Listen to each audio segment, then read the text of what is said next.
Camilo, estudiante de semillero, ya egresado o a punto de egresar de la Facultad de Derecho de la Universidad Católica de Bogotá. Adelante, Camilo. Buenas tardes para todos. Quiero agradecer por tan amable presentación. Bueno, mi nombre es Camilo Humberto Prieto Fetiva, soy estudiante de 10º semestre de la Facultad de Derecho. Pertenezco al grupo de investigación en temas de teoría del derecho y filosofía del derecho, el cual se llama Frónesis. Quiero agradecer a mi maestro, el doctor Oscar Agudelo, por el apoyo que me ha brindado durante mi carrera investigativa, asimismo como a los demás profesores del semillero, el profesor Jorge y mi compañera Diana y la doctora Diana Barreto y el profesor Dimitri. El título de mi ponencia que les voy a presentar el día de hoy la denominé Discriminación inversa, delimitación conceptual y defensa moderada. El problema de investigación que pretendo resolver es hacer una aclaración conceptual sobre en qué consiste esa figura, porque cuando se aplica no existe una clarificación sobre en qué consiste. Entonces mi pregunta es determinar en qué consiste esa figura. Asimismo, otra pregunta de investigación que planteo es si es posible la materialización de dicha figura sin que traiga consigo ninguna clase de abuso. Para ello tengo básicamente dos objetivos. El primero es una clasificación conceptual y la segunda es proponer una defensa moderada. Ok, el punto de partida de este problema de investigación se da a partir de dos decisiones judiciales. La primera se denomina el tuvo origen en 1945 y es que un afroestadounidense se presentó a la Universidad de Texas. Él obtuvo el puntaje necesario para pasar, pero en esa época en la Universidad de Texas solo podían pasar o podían ser admitidos las personas de color blanco, más no las personas de color negro. De Funis lleva esta decisión por parte de la universidad a la Corte Suprema de Justicia de los Estados Unidos y esa determina que, Sweet lleva este caso y esa determina que la decisión por parte de la Universidad de Texas viola el derecho a la igualdad consagrado para Sweet en la 14ª enmienda. El segundo caso que tomó como punto de partida para esta investigación es el caso de Funis. En 1971, un judío de apellido de Funis se presentó también a la Facultad de Derecho, pero en la Universidad de Washington. Él tuvo un puntaje determinado, el cual era superior para los que establecía la Universidad de Washington para que aceptaran personas de diversas minorías, es decir, afroamericanos, pero tuvo un puntaje inferior que el que exige la Universidad de Washington para las personas del común. De Funis se sintió, sintió que su derecho a la igualdad era vulnerado y también interpuso la respectiva acción. Este caso también llega a la Corte Suprema de los Estados Unidos y determina que a De Funis se le está vulnerando el derecho a la igualdad también consagrado en la 14ª enmienda. Entonces, a partir de estos dos casos, se encuentra que este problema es un punto de intersección entre 4 disciplinas. La primera es la filosofía del derecho, porque incorpora temas de relación entre justicia y derecho. La segunda es la teoría del derecho, porque incorpora problemas de adjudicación de derechos. El tercero es el derecho constitucional, porque involucra todo el tema de la protección y limitabilidad y alcance de los derechos fundamentales. Y el cuarto, que tiene que ver mucho con este congreso, es la filosofía política, porque involucra temas de poder y justicia. Con base a eso, ahora voy a abordar los fundamentos filosófico-jurídicos de dicha figura. Los fundamentos filosófico-jurídicos de dicha figura se encuentran principalmente en autores de postura de corte progresista. Básicamente estos autores van a defender dos cosas. La primera son derechos de las minorías y la segunda son derechos de grupos históricamente discriminados, tales como las mujeres o los homosexuales. El punto de partida es Jeremías Bentham. ¿Por qué el punto de partida es Jeremías Bentham? Bueno, Bentham propuso la teoría utilitarista. Según esta, una política pública debe aplicarse para la mayoría de las personas, es decir, lo que dé mayor placer a la comunidad debe ser la política que se ejecute. Bueno, entonces la pregunta es, ¿y qué sucede con las minorías? Entonces, en contraposición a Bentham, a pesar de que era un seguidor de Bentham, sale la postura de John Stuart Mill, que lo podemos observar a parte izquierda, de parte derecha es Bentham. Mill cambia la postura de Bentham y él considera que uno de los problemas de una democracia es la tiranía de las mayorías. Asimismo, Mill propone un modelo de representación proporcional, es decir, si bien es cierto, la mayoría de representantes deben corresponder a la mayoría de electores, un mínimo de representantes debe corresponder a un mínimo de electores. Entonces, este es el primer caso de una postura filosófica que sustente un trato diferencial hacia una minoría. El tercer autor que considero que fundamenta esta figura es Giovanni Sartori. Giovanni Sartori falleció relativamente hace poco, es un politólogo italiano, y él considera que puede haber una convivencia entre las mayorías y las minorías, siempre y cuando estas primeras respetan a las segundas. El cuarto autor que considero, que también tiene un fundamento para esta figura, es Jürgen Habermas. Habermas plantea básicamente 4 puntos en su teoría. El primero es que debe haber un acceso al espacio público de dichas minorías. El segundo es que dichas minorías no deben ser marginadas. El tercero es que estas minorías deben ejercer tanto sus derechos de participación social como los derechos de libertad privada. Y el último autor que considero que pues tiene una defensa más elaborada sobre el tema de las minorías es John Rawls. Y Rawls, en palabras más, palabras menos, recordemos que Rawls siempre fue un defensor de las minorías, considera que ningún pueblo debe violar los derechos humanos de las minorías que viven en su territorio. Entonces, con base a estas posturas que traje anteriormente, se pueden extraer 4 puntos importantes. El primero es que debe haber un respeto de las mayorías hacia las minorías. El segundo es que los sistemas de elección democrático deben ser proporcional. La mayoría de electores debe corresponder a la mayoría de representantes, y la minoría de electores debe corresponder a una minoría de representantes. Y el tercero es que debe existir una materialización efectiva de los derechos de las minorías. Y el cuarto es que el abuso del poder no debe haber un abuso de poder por parte de las mayorías hacia las minorías. A partir de estos fundamentos filosóficos surge el fundamento jurídico de la figura de la discriminación a la inversa, el cual lo encontramos en Ronald Dworkin. Dworkin dice que a partir de decisiones políticas del pasado, estas van a determinar decisiones jurídicas del futuro.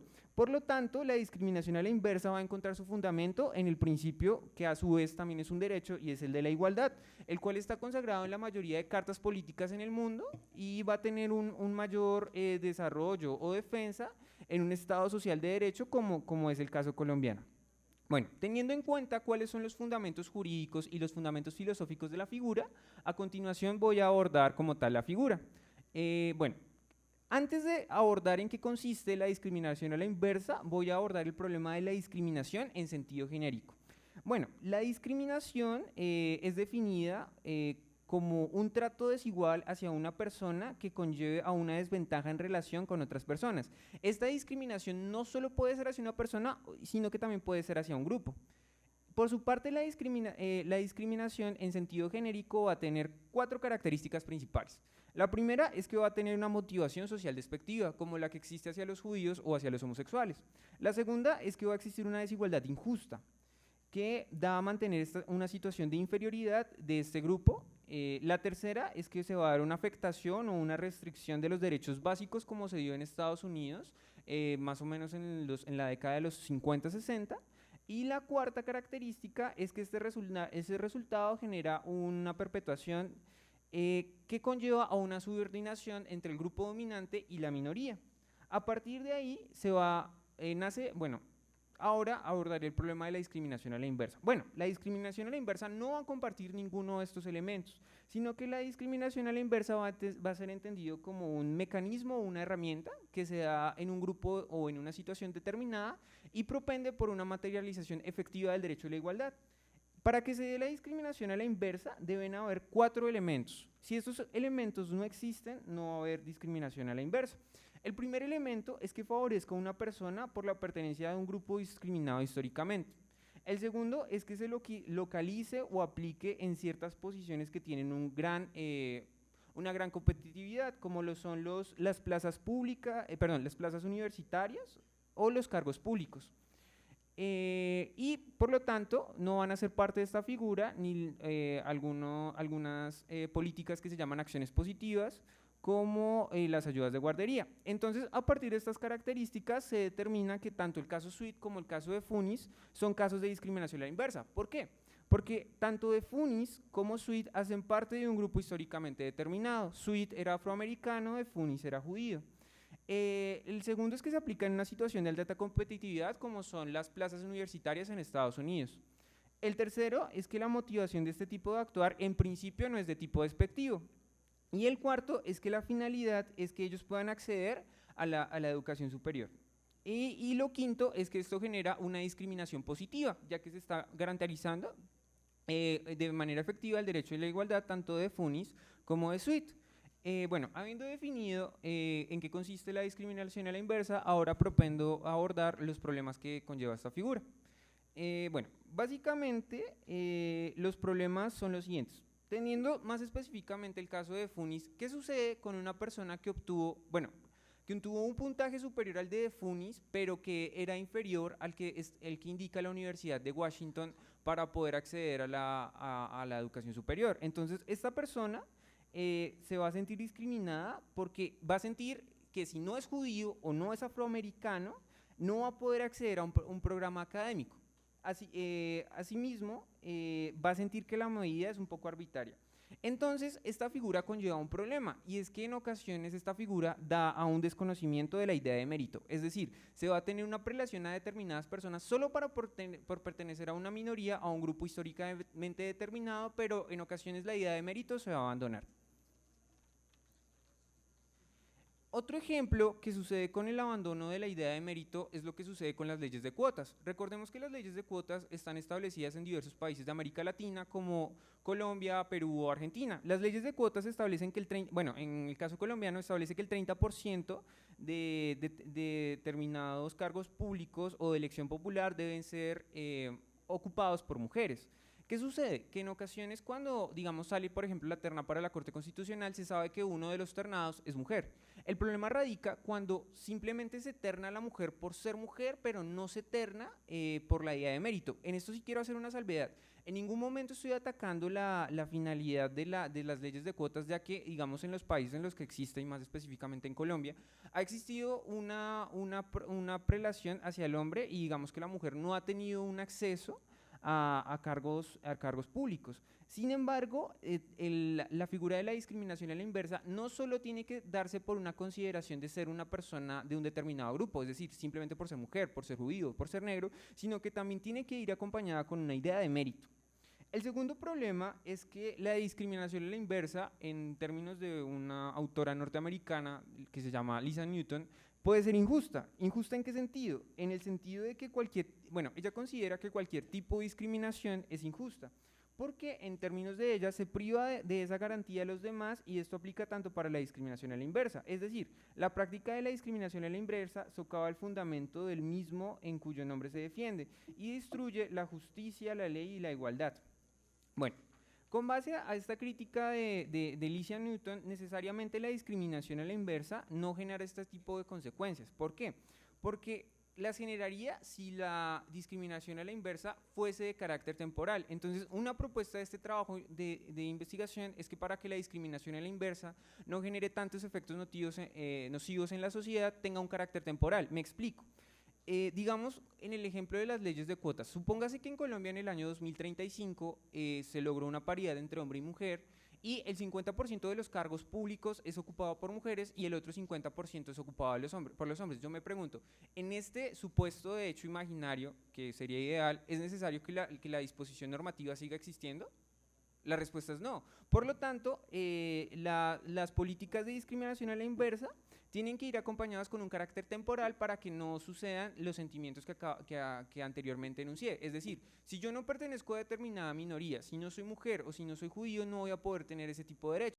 Sin embargo, con el cambio histórico, si se logra una paridad entre ese tipo de derechos, este tipo de figuras no tiene por qué ser perpetua, sino tiene que tener un carácter permanente. Terminando, considero que esta figura es necesaria, puesto que logra una materialización efectiva de la igualdad, más específicamente la igualdad de oportunidades. Por último, voy a anunciar las conclusiones del presente. La primera es que esta figura de discriminación a la inversa va a encontrar su fundamento filosófico en autores que defiendan los derechos de las minorías o que sean de corte progresista. La segunda es que su fundamento jurídico recae más específicamente en el derecho y principio a la igualdad. La tercera es que la discriminación a la inversa favorece a personas que pertenecen a grupos históricamente discriminados y se encuentra en posiciones de alta competitividad, como ya lo dije anteriormente. La cuarta es que no solo las minorías son destinatarias de este tipo de política, sino que también es aplicable a grupos históricamente discriminados como mujeres o homosexuales.